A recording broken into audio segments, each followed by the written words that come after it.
Check it out, I'm out for my Sunday long run. Just gonna cruise around this big hill there, going around the whole thing. I live on the other side, and so that's about 18k or so.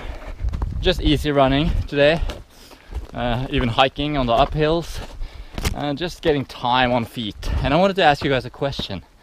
When was the last time you were out playing? I mean, think about it. As kids, we play all the time, right? It's really our job as kids is to play. That's how we learn and grow, and most of all, it's just fun. And then as we grow up, we stop playing, we start working, things get very serious, and I think play still has a part to play in an adult's life. And I feel like right now, for example, out here doing a long run on a Sunday, this is play for me. I'm playing. I mean, what am I doing really? I'm just running around in the forest. In the grand scheme of things, it's pretty meaningless, right? But it's not meaningless to me. It feels meaningful to me right now. Not because of some other motive, but because of the plain fun that I'm having running around in the forest. So, you know, I would define play as something you do for the sake of doing it.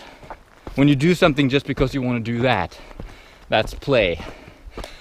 You know, work, errands, cooking, all these different things, those are things we do because we have a goal. We need to do them in order to achieve a certain result. Check it out. So Norway like, fairy tale like, wonderful to be out here. And so play is the opposite of that. Play is what we do just for the sake of doing it. And of course, as we grow older, we do change. I mean, we're not as kids anymore, so we do enjoy work. I do anyway. Love working, love taking care of stuff and doing what I need to do in life.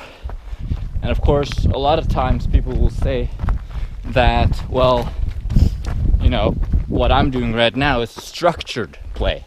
And to a degree it is true, right? I'm training for a goal. I want to get fitter, etc. So there is a certain ulterior motive, you could say.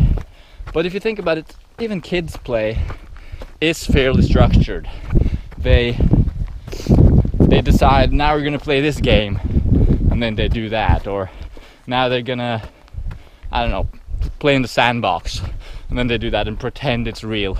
So to a certain extent, it is always structured to some extent.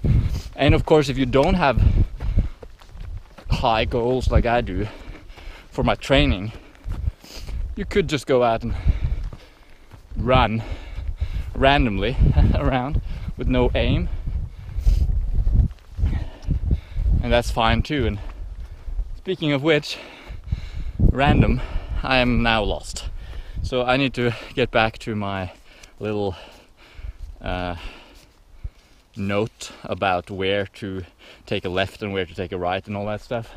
But I'll leave you with that thought. Here I am, beautiful surroundings. That's the big hill that I'm running around. Get out there and play.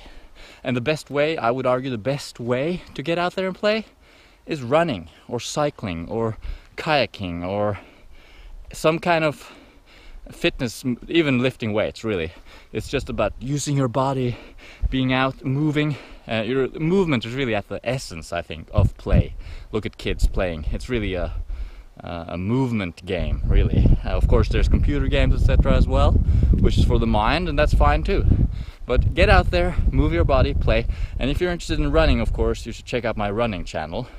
Put a link to it here, and so go subscribe to that. I put out videos about running, my training, vlogs, training talks, gear reviews, all that stuff. So if you're interested, check that out, and let me know in the comments if you go running or if you go cycling, and if you consider it play, and what do you think about the topic. Write a comment down below. Thanks for watching.